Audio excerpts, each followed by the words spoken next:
Hey, j'espère que vous allez bien. Aujourd'hui je vous retrouve dans une nouvelle vidéo. Aujourd'hui je vous retrouve pour une vidéo, j'ai envie de dire un peu particulière, mais je dis ça hyper souvent. Je vais juste dire une vidéo que j'ai déjà faite sur ma chaîne YouTube, mais en version plus complète, puisque aujourd'hui je vais revenir avec vous sur la collection Sailor Moon et Colourpop. Alors oui, c'est une collection qui est sortie il y a hyper longtemps. Je crois que ça doit faire 2 ans qu'elle est sortie, quelque chose comme ça. Mais quand la palette était sortie, je vous avais fait en fait une vidéo uniquement sur la palette de la collection qui est incroyable. J'avais trop envie de vous faire une vidéo avec le restant de la collection que j'ai acheté du coup. Donc les 2 blushs qui sont magnifiques. Et j'ai également acheté les 2 kits. Je crois que le seul truc que j'ai pas pris c'est les Glitterly Obsessed. Je crois que c'est le seul truc qui me manque mais ça m'intéressait pas. Donc aujourd'hui on va faire un make-up avec la palette. Donc je vais vous proposer un make-up violet. Moi qui dis tout le temps que je déteste le violet en make-up, je fais tout le temps des make-up violets, vous remarquerez. Mais c'est des teintes pastel donc j'aime bien. Je vais également du coup appliquer un blush de chaque côté pour vous montrer ce qu'il donne. Je me dis comme toujours que même si la collection commence à dater, vous pouvez les retrouver en vente sur Vinted assez facilement. Et j'avais vraiment envie de faire une vidéo sur cette collection donc bah écoutez. Et puis comme ça moi ça me permet de vous donner mon avis un petit peu sur les autres produits que seulement la palette, puisque les autres produits sont quand même hyper intéressants. Donc avant de commencer, on m'a pondu sur le visage, genre littéralement ici.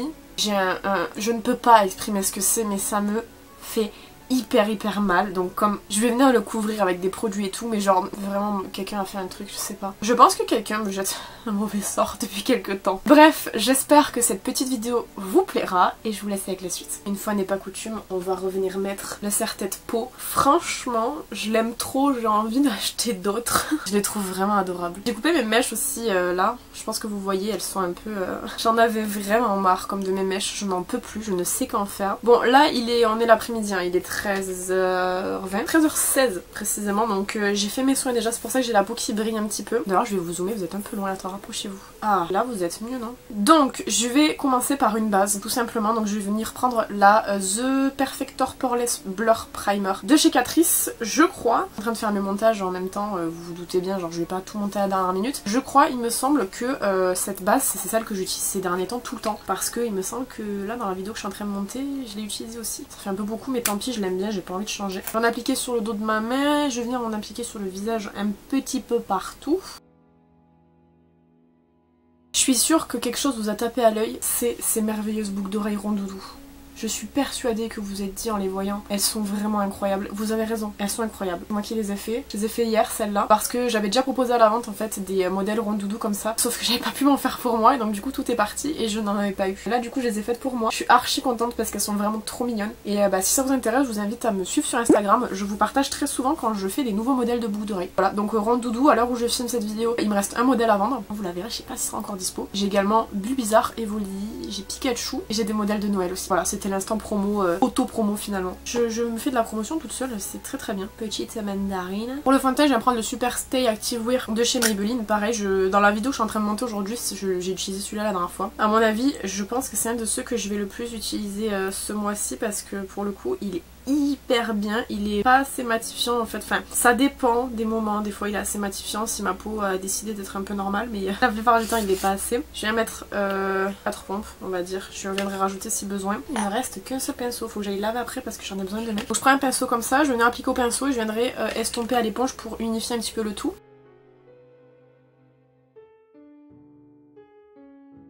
L'application est très sommaire, évidemment, forcément. Donc je viens prendre ma petite éponge, ma belle glace flamingo, et je viens estomper.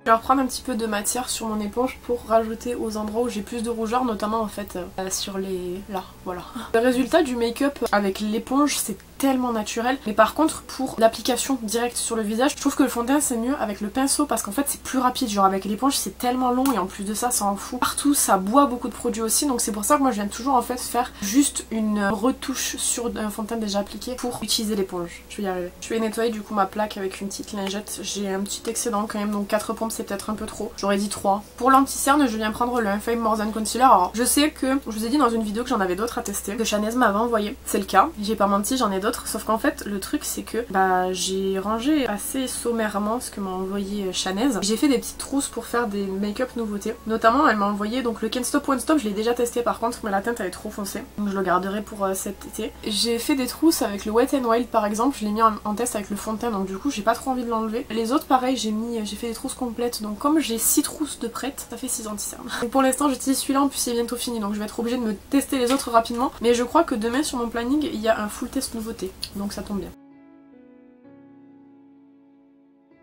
Si parmi vous il y a des gens qui me suivent depuis hyper longtemps, vous allez comprendre ce que je vais vous dire, mais il y a quelques années, quand j'ai commencé YouTube, donc en 2015, j'avais des problème de ridules en fait, d'expression, donc des ridules du sourire. Et je vous disais tout le temps que c'était chiant parce que quand j'utilisais des fonds de teint ça marquait en fin de journée. Je vous jure que c'est vrai, j'ai beaucoup moins ce problème, notamment grâce à une crème de chez Dior. Je vous en ai déjà parlé, c'est de la gamme Capture Total, donc je vous mettrai une photo à l'écran. Et cette crème, je vous jure qu'elle fonctionne sur les ridules, c'est une dinguerie. J'ai une ridule qui commence à se former aussi, une ridule d'expression parce que j'ai tendance à être très expressive des sourcils. Et j'en ai une qui se creuse ici un petit peu. Et je la traite avec le Capture Total du coup que j'ai eu en échantillon. C'est vrai, ça fonctionne vraiment bien, je vous jure c'est vrai. Bon la crème elle coûte quand même 150 balles, ça fonctionne pour de vrai. J'ai pas acheté la crème à 150 balles, moi c'est des échantillons évidemment, mais ça fonctionne vraiment. Je fais cette parenthèse là parce que je viens d'appliquer mon fond de teint et tout, et je viens de me rappeler que c'est vrai que du coup j'ai plus trop de rides d'expression étant donné que cette crème fonctionne vraiment très bien. Donc c'est pas un placement produit, c'est pas... Vous doutez bien que Dior ils ont pas besoin de moi. Je viens poudrer avec la HD Loose Powder de chez Lovely, qui est une poudre que je trouve hyper bien, franchement j'en ai déjà parlé plusieurs fois en vidéo, je la trouve très cool. Et je vais prendre un morceau de mandarine le temps que j'applique la poudre.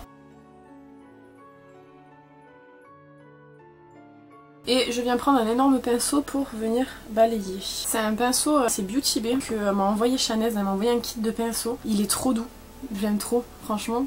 J'adore. Pour le bronzer, j'ai pris le contour Fake Up de chez McQueen, que j'ai toujours pas pan. Les boucles d'oreilles pendantes, c'est un peu chiant pour quand on se maquille parce qu'on le tape dedans et c'est chiant. Je vais prendre un petit pinceau juste pour venir faire le nez. Pour les blushs, donc je vais venir utiliser deux, donc ce sera deux blushs différents par joue, c'est pas très grave, l'idée c'est de venir tester. Mon préféré des deux c'est le Cat's Eyes, donc je vais d'abord vous montrer celui-ci. J'ai eu un énorme coup de cœur quand il est sorti parce que je le trouvais trop beau. Bon déjà vous avez un effet sur les packaging, vous savez, hein. J'en ai déjà parlé pour la palette, il y a un effet. Du coup le Cat's Eyes est celui-ci, donc c'est celui qui est en fait pas mat, c'est celui qui est un petit peu perlé nacré. Donc je vais venir l'appliquer de ce côté-ci et il est trop beau, je l'ai déjà utilisé, je le trouve magnifique. Et outre le côté collection parce que pour le coup il y a un petit chat gravé dedans, je le trouve trop beau une fois porté. Je sais pas si vous voyez, je trouve qu'il est léger, frais, en même temps il est dynamique quand même parce que il y a ce côté fuchsia qui ressort quand même beaucoup, et en même temps il est pas non plus trop brut. Franchement je le trouve vraiment joli. Ça c'est le Cat's Eyes du coup, qui est celui-ci. Tous les deux ont le même packaging, donc vous fiez pas au packaging si vous achetez sur Vinted. Ça c'était Cat's Eyes juste ici. Et ensuite il y a le From the Moon qui a le même packaging, c'est pour ça que je vous dis de faire gaffe, avec le même effet aussi sur le packaging. Je sais pas comment vous le tournez pour que vous puissiez voir en caméra. Et là en fait on est sur un blush mat, pareil avec une gravure de petit chat dessus, sauf que c'est un blush mat du coup. Je vais prendre le même pinceau, juste je le nettoie au max parce que plus de matière dessus, et ça c'est un mat, donc je vais vous montrer le rendu qu'il a. Celui-là je l'ai jamais testé encore par contre. Celui-ci est plus froid, je sais pas si vous allez voir, bon lui n'est pas chaud hein, mais il est froid aussi, mais lui est plus froid. Il y a un joli effet aussi quand même, franchement c'est deux choses hyper différentes. Je préfère toujours Cat's Eyes, c'est vraiment ma teinte de prédilection de toute façon. Mais ils sont vraiment mignons parce qu'en fait ils ont ce côté très poupée qui à mon avis a dû être fait exprès. Je le trouve hyper joli aussi. Mais Cat's Eyes reste mon préféré. Mais du coup on est quand même sur des teintes qui sont similaires, ça se voit pas trop que j'ai pas les deux blushs pareils sur les deux joues différentes. Mais j'aime bien franchement, et puis la qualité Colourpop elle est plus approuvée hein, franchement. Je vais en mettre juste un tout petit peu sur le nez comme ça. Pour l'highlighter forcément j'ai pris également le Huda Moji qui est dans mon project pan. Je veux pan mais que je n'arrive pas à pan. Il est interminable, c'est une dinguerie. Et maintenant toujours pas de pan, tant pis. Et en spray j'ai pris le Natural Finish de chez Wet n Wild. Je vous montre pas quand je spray mes sprays, que je vous montrerai pas de toute façon, je l'ai jamais montré je crois. En fait ça fait du bruit, c'est chiant et on voit rien, donc voilà, c'est le Wet n Wild. Il est presque terminé je pense. Donc le temps que celui-ci sèche, je vais boire mon petit thé vert. Thé vert vanille amande je crois, c'est la première fois que je le goûte, je l'ai acheté chez Lidl. Là ils sont hyper bons, j'ai hâte de voir ce qu'ils goûtent. C'est pas mal, et je vous retrouve juste après. Le thé vraiment c'est hyper bon pour la santé, le thé vert notamment. mais je préfère mon café. Donc on va venir faire les sourcils. Je vais venir les brosser déjà un petit peu. Nice, comme ça c'est bien. Je viens prendre le crayon Pony Effect. Je sais jamais c'est quoi le nom, le Sharping quelque chose là, le nom est imprononçable, il est trop long. Les ouvriers viennent de finir de manger, donc ils reprennent les travaux en bas. J'espère que ça vous dérangera pas trop. Ils sont en train de défoncer la rue d'à côté pour je ne sais quelle raison. Donc si vous les entendez, je suis désolée. Je sais pas si vous allez les entendre en vrai. Je viens prendre le 10 de chez Kiko dans les fards à paupières Smart parce que je vais venir clean mon arcade sourcilière. Je prends mes pinceaux OVW, je les aime trop, ils sont trop bien. Je les ai reçus il y a pas longtemps. Il y en a qu'un, c'est celui-là là. Il s'est dézingué au lavage. Il est tout perdu des poils et tout, je sais pas grave. Et donc du coup la teinte 10, je viens la prélever au pinceau et je vais venir la tapoter sur mon sourcil. La palette Sailor Moon, ça fait hyper longtemps que je l'ai pas utilisée. Elle est trop belle, franchement le packaging il est incroyable. Un de mes packaging fav chez Colourpop en termes de... Il y avait une teinte chère.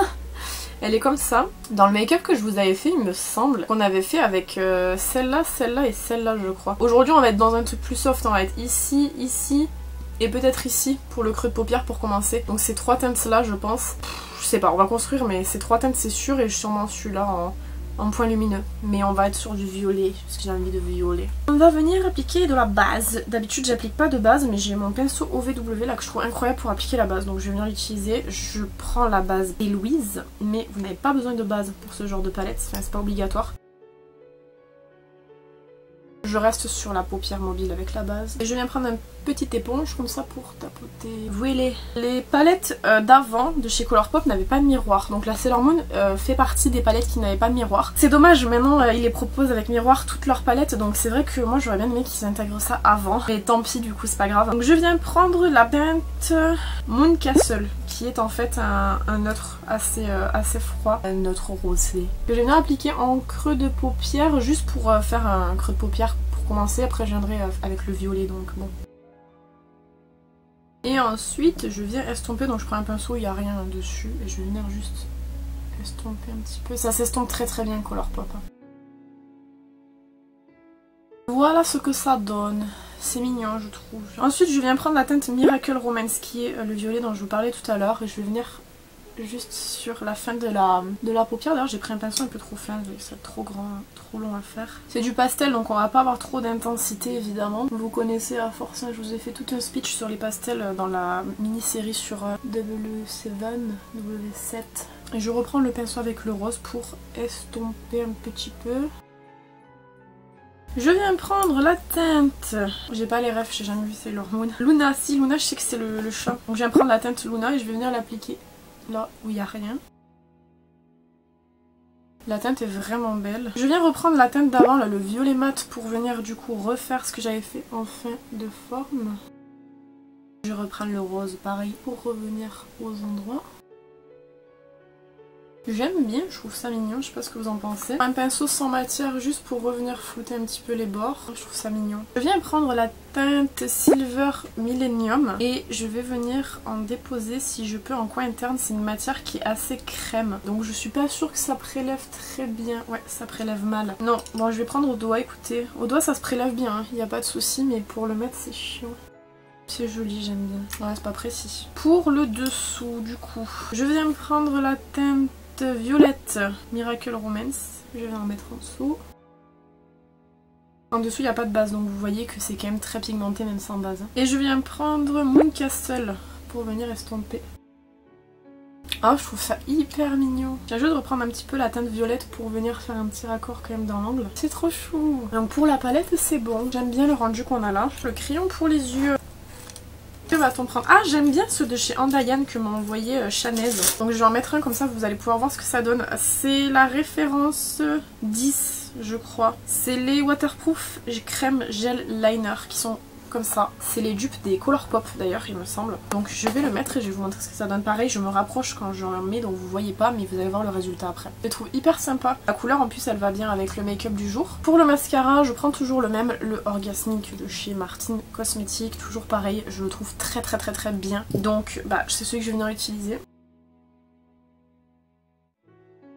Le mascara commence à faire des paquets, donc ça prouve que je l'ai vraiment beaucoup utilisé. En général ils font ça quand ils arrivent vers la fin, qui veut dire que je l'ai terminé en moins d'un mois quand même. Je viens nettoyer mes lèvres. Et au niveau des kits pour les lèvres, il y en a deux qui existent. Donc il y a le Moonlight et le Daylight, donc je vais vous montrer en swatch les deux. Les couleurs sont hyper similaires, sincèrement. Donc là ça va être le kit Daylight, donc avec à l'intérieur le Usagi, qui est le blottier de lip. Les deux contiennent un blottier de lip et un gloss. Pour celles et ceux qui savent pas, les blottiers de lip c'est en gros des versions velvet tout simplement. Donc c'est des trucs qui sont hyper confortables, donc c'est des finis velours tout simplement. Donc ça c'était le velvet et le gloss c'est le Moon Tiara qui est un gold. Par contre c'est les anciens gloss, je les aime pas trop ceux-là, je vous avouerai. Normalement c'est censé être superposable. Donc ça c'est pour le kit Moonlight, qui est le plus clair des deux il me semble. Ça c'était Daylight, du coup je me suis trompée, c'est Daylight. Et pour Moonlight qui est le plus foncé des deux, à l'intérieur vous avez un blottier de lip, le Bunhead, et comme ceci, qui pour le coup est plus foncé, je pense à l'inverse. Pareil c'est un blottier de lip, donc c'est une version velvet. Et pour le gloss c'est le Sailor Moon, qui est un gold mais plus rosé. Par rapport au make-up que j'ai fait, je pense que je vais partir sur le Moonlight, pardon. Donc je vais d'abord venir appliquer le Bunhead en termes de velvet. Vous voyez un petit peu le fini que ça a, c'est hyper léger. Et justement en fait le fini velvet quand c'était sorti, je me rappelle à l'époque c'était pas tellement à la mode, c'était vraiment dans les premiers produits occidentaux qui proposaient ce fini velvet là. Beaucoup de gens ne comprenaient pas parce qu'en fait les fini velvet c'est genre vraiment un truc hyper léger, un truc qui tient pas sur la journée et du coup les gens n'aimaient pas trop parce que ça tenait pas quoi. Il faut savoir que si jamais vous n'êtes pas familier avec ce genre de texture là, premier produit velvet en tout cas que moi j'ai connu pour les lèvres, pour le teint aussi, viennent d'Asie. Moi je connais beaucoup la K-Beauty etc. et la première fois j'en ai vu c'est là-bas, mais j'imagine qu'en J-Beauty ça doit se faire depuis hyper longtemps également. Donc là en vrai je pourrais laisser comme ça, mais j'ai quand même envie de tester avec le gloss par dessus. Alors je vous ai dit c'est des gloss que j'aime pas du tout parce qu'ils sont hyper collants. Je pense même que ça va venir enlever la matière qui est en dessous, mais c'est pas grave, on va tester quand même pour le principe. Mais je sais que j'aime pas trop ces gloss là, j'en avais et je les ai pas gardés. Donc voilà le rendu. Je pense que c'est plus joli en caméra que dans la vraie vie, parce que dans la vraie vie ça a déplacé tout en dessous, ça a fait des trous et tout, c'est pas ouf. Et c'est pour ça que j'ai pas gardé ces produits là chez Colourpop, parce que je trouve que franchement ils sont vraiment pas bien. C'était les Ultra Glossy Lip, après ils les ont remplacés par les Luxe Gloss, je crois, quelque chose comme ça, et je crois que les Luxe Gloss même maintenant ils les ont enlevés. Donc bon, moi je suis pas très fan de ce produit là, je préférais quand c'était Velvet du coup. Voilà donc le rendu du make-up avec la collection Sailor Moon et Colourpop. Comme je vous ai dit c'est une collection qui date, mais j'avais vraiment trop envie de faire ma vidéo sur le sujet, étant donné que la vie change d'une personne à l'autre et que de toute façon je l'avais acheté pour pouvoir faire une vidéo, donc autant que ça serve et que ça fasse une vidéo même si c'est un petit peu en retard. J'aime beaucoup le make-up qu'on a fait par rapport au premier make-up que j'avais fait, c'est différent quand même, c'est pas du tout le même genre de make-up que j'avais fait, donc je trouve ça hyper cool. Et en plus ça travaille du violet pastel, j'aime trop les couleurs pastel. Pour revenir de manière très rapide et synthétique sur tout ce que j'ai dit dans la vidéo, les blushs sont très qualitatifs forcément, comme tous les blushs de chez Colourpop je crois, ils sont hyper bien. D'ailleurs je vous referai une vidéo Animal Crossing parce que pour le coup j'ai les deux blushs de la collection, la dernière fois j'en avais qu'un je crois. Quoi qu'il en soit je les apprécie énormément, je les trouve très jolis, avec une préférence pour Cat Eyes quand même, qui moi en tout cas me plaît plus, même si From the Moon est très beau quand même. Mais je préfère Cat Eyes, mais c'est un avis personnel, mais la qualité franchement c'est incroyable. La palette, j'ai déjà fait toute une vidéo sur le sujet et vous savez que je l'aime beaucoup. L'harmonie qui est proposée c'est une harmonie que forcément j'apprécie énormément étant donné que c'est du pastel, j'adore le pastel. Je vais pas vous refaire le même speech que je vous ai déjà fait dans 2 vidéos, mais c'est vraiment mon genre de teinte et pour le coup la palette je la trouve très douce et elle correspond parfaitement à l'univers de Sailor Moon je trouve. Et pour les kits, pour les lèvres, alors j'aime bien les Blotted Lip là, les versions velvet, je les trouve très bien. Par contre pour le coup moi les gloss je suis pas hyper fan, puis ça se colle et tout. Je suis vraiment pas très fan de ce genre de gloss là, mais c'est les gloss qu'ils mettaient en vente au moment où c'est que du coup ils ont fait cette collab-ci, donc c'est pour ça. Mais c'est un avis très personnel, je les trouve beaucoup trop collants en fait. Mais les couleurs sont quand même jolies, je trouve que l'idée reste très bonne, c'est cohérent avec le reste de la collection. On n'est pas sur des teintes qui correspondent pas du tout à l'univers de Sailor Moon, au contraire. Mais ouais, pour moi les gloss sont un peu... Voilà, c'est vraiment le truc qui cloche, mais sinon le reste est vraiment très bien. Voilà, bah écoutez, j'espère que cette vidéo vous aura plu. N'hésitez pas à me dire ce que vous en avez pensé dans les commentaires comme d'habitude. N'hésitez pas à vous abonner si c'est pas encore fait, et à me rejoindre sur Instagram aussi si vous n'êtes pas encore abonné. Quant à moi, je vous retrouve bientôt dans une prochaine vidéo. En attendant, prenez soin de vous.